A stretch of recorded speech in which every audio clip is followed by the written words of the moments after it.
In my mind, Tolkien is at his best when writing tragedies. The most gripping parts of the confusing maelstrom of lore that is the Silmarillion are the stories of tragic figures like Túrin Turambar, Beren and Luthien, or the downfall of majestic kingdoms like the city of Gondolin. Tales that rival the Greek epic poems in their grandiosity. However, the story that I think of most often and has moved me most personally is one that Tolkien never even finished.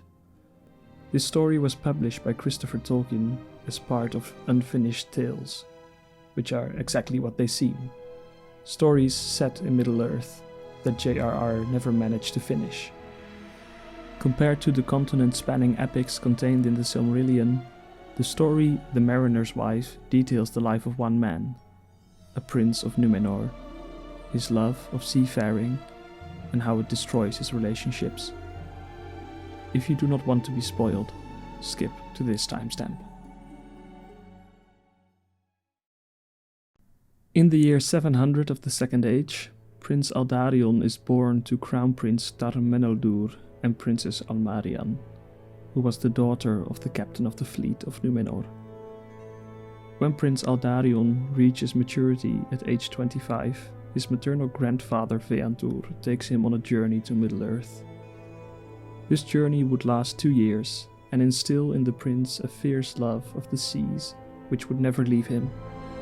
He ventured on many more journeys and establishes the Guild of Venturers.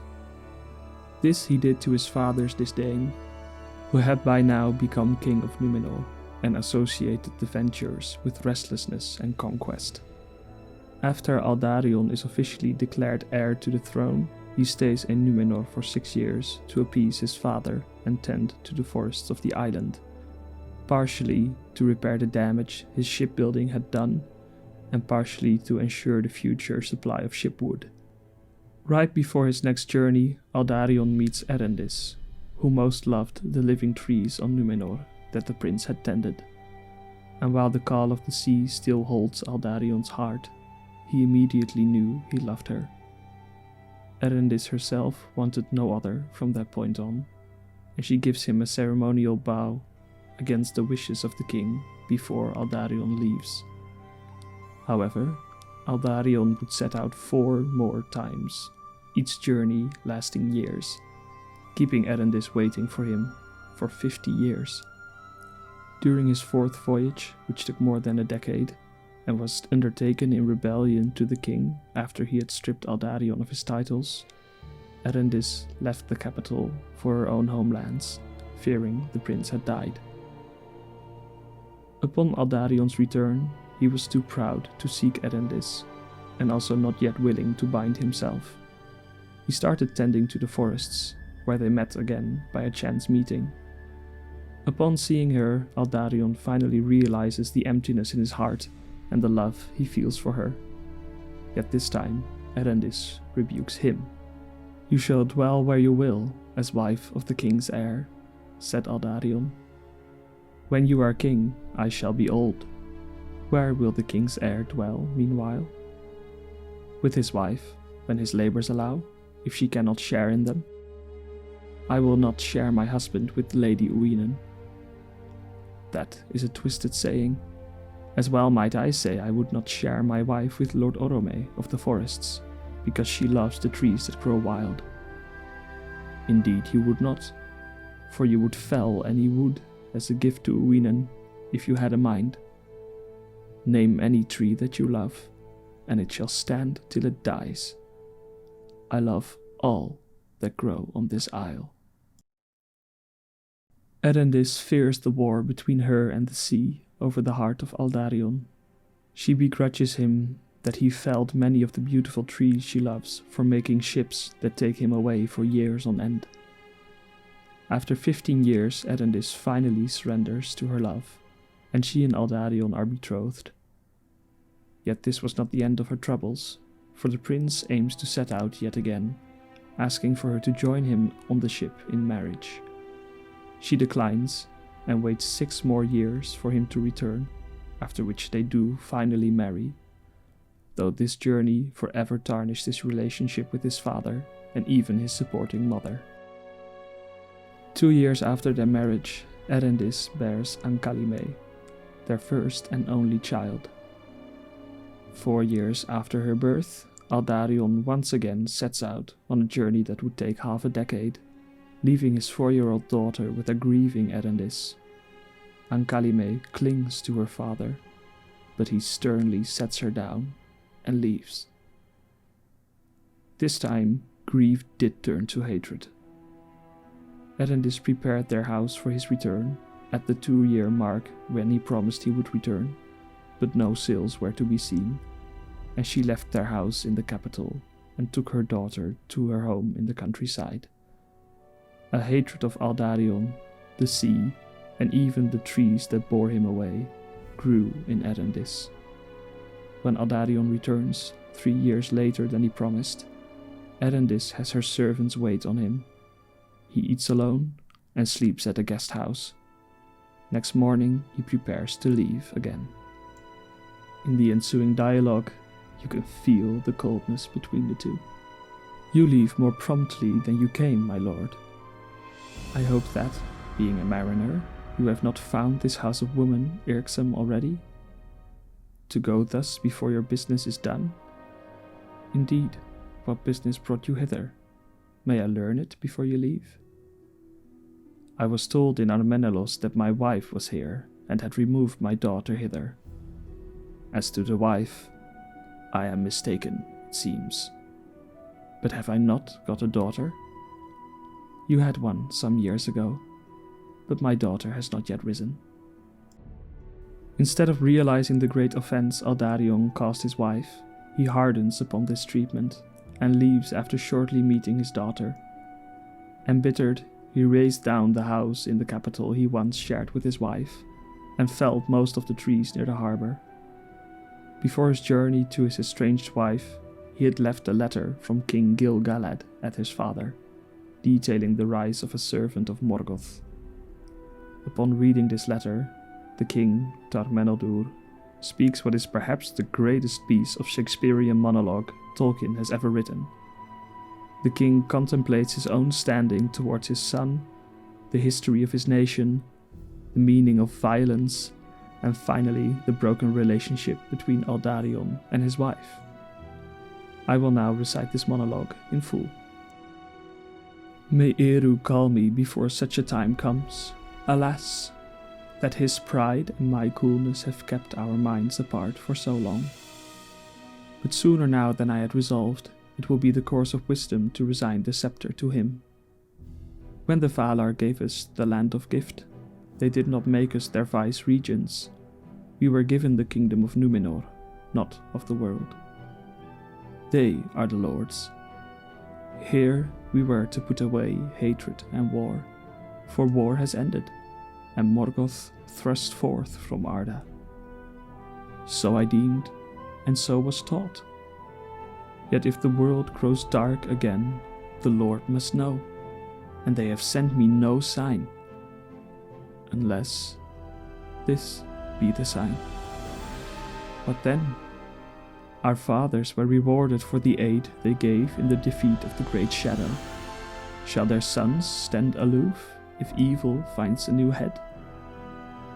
I am in too great a doubt to rule, to prepare or to let be, to prepare for war, which is yet only guessed, train craftsmen and tillers in the midst of peace for blood spilling and battle, put iron in the hands of greedy captains who will love only conquest and count the slain as their glory?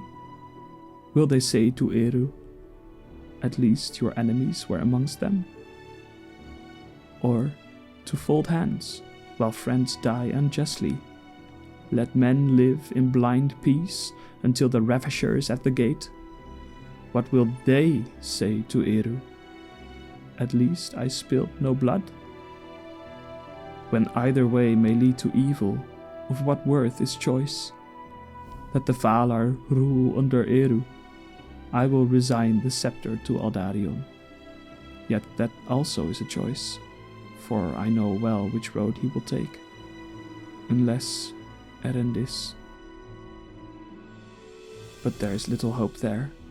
He will not bend in such grave matters, and I know her choice, even were she to listen long enough to understand, for her heart has no wings beyond Numenor, and she has no guess of the cost.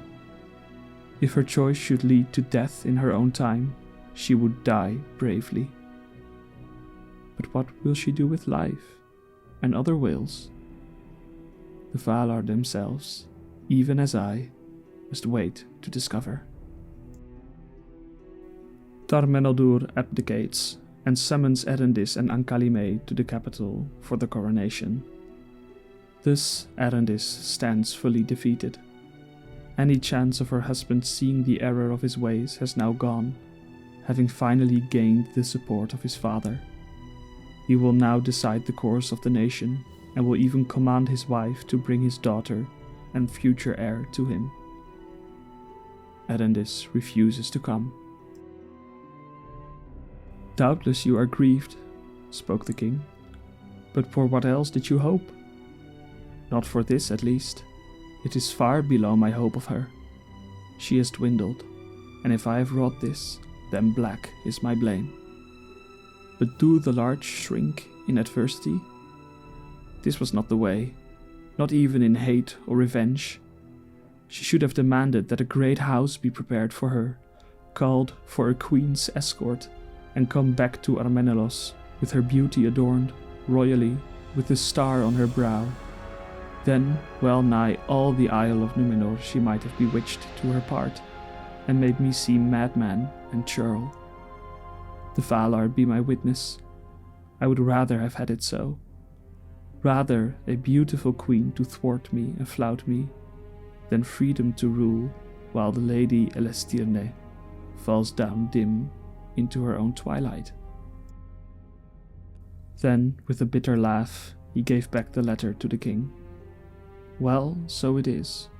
But if one has a distaste to dwell on a ship among mariners, may another be excused to dislike of a sheep farm among serving women.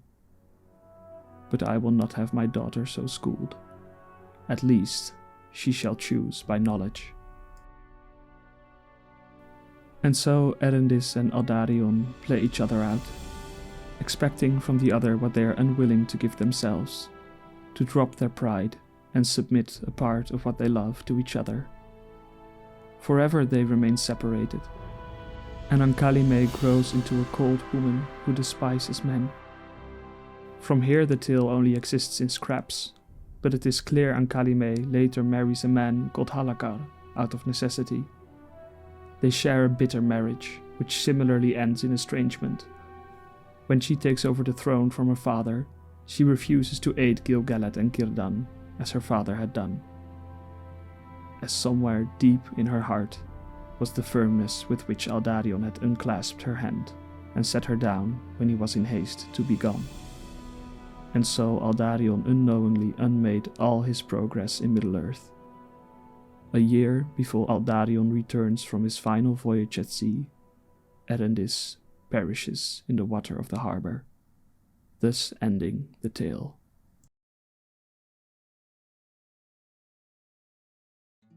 A few years ago, I visited the Italian city of Rome.